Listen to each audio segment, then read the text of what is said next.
In the last exercise, we were talking about checking for interferences. And I can do that on this model as well. So, give me everything in here. And I can see where I have some interferences in here. Say okay.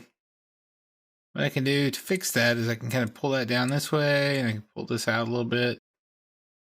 And I can check it again and reanalyze everything. I come in here and select everything.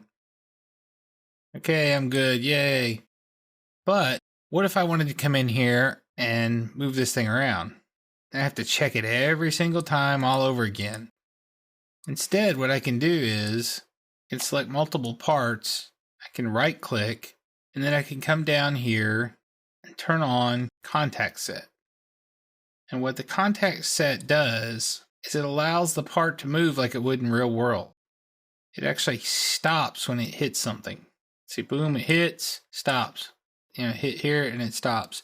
And it keeps it from having to run analyzer every single time. Now, I would still run the analyzer when I got done, make sure I didn't mess anything up. But what it does is it kind of locks it down like it would in the real world. So you can see it doing the robot. Hits and stops. So you move it, make it hit, make it stop. Now, once again, this is like adaptivity. Don't ever leave this on. You will be sorry. But play with it some. See what you can do. See, that one's grounded, so I can unground it here. And then I can bring out my arm. I can look at my constraints. I can actually suppress constraints. See, that one had a constraint there that was holding it level. And you can see what's going to happen there when I move my arm around. Does the robot and gets all funky chicken on me there. But you can see when it comes back and hits, it stops. Now this back here, I didn't have the contact solver turned on. I didn't have this as a contact set. So I let it go inverted here. And you can get some funky stuff there if you don't have it turned on. Biggest problem with having every single part turned on is in a little bit more complex assembly than this. You're going to get into the issue of memory and capability of your computer. So usually what I'll do is I'll ground something like that and bring that around. Maybe even ground that one. You can see it will invert on itself sometimes, but it gives you a really good idea of kind of what some of the movement is. And you can modify it and play with it and do some crazy stuff in here.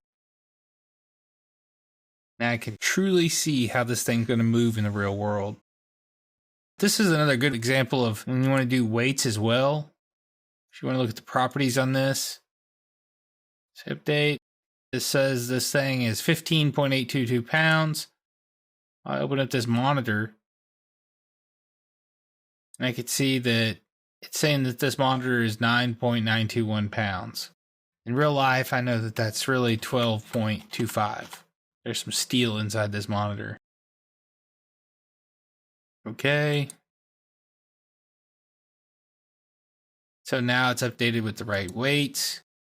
And that's still not going to affect the contact set. So Inventor's pretty smart. It allows you to do some real world testing. And I know you say, oh, that doesn't look really real world. Most of the time what you'll do is you'll ground what you don't need to move and test it one joint at a time. That works good. Unground that. Check it against the next move. Make sure it's going to work. It does what I expect it to do. Looks like it's going to work. I can ground that and move on to the next section. I can go through all these different sections and allow the contact solver to do it. You can turn that off. There's a button up here in the Inspect tab next to the Analyze Interference. And that will basically cause this to stop working, but it'll also cause it to stop calculating. So if you have that turned on, your computer is going to do a lot of calculations. So you better have the math coprocessor and the big giant $12,000 workstation if you're going to leave that on all the time. So play with that, see what you can do. Have some fun with the contact sets. There's a lot you can do with it.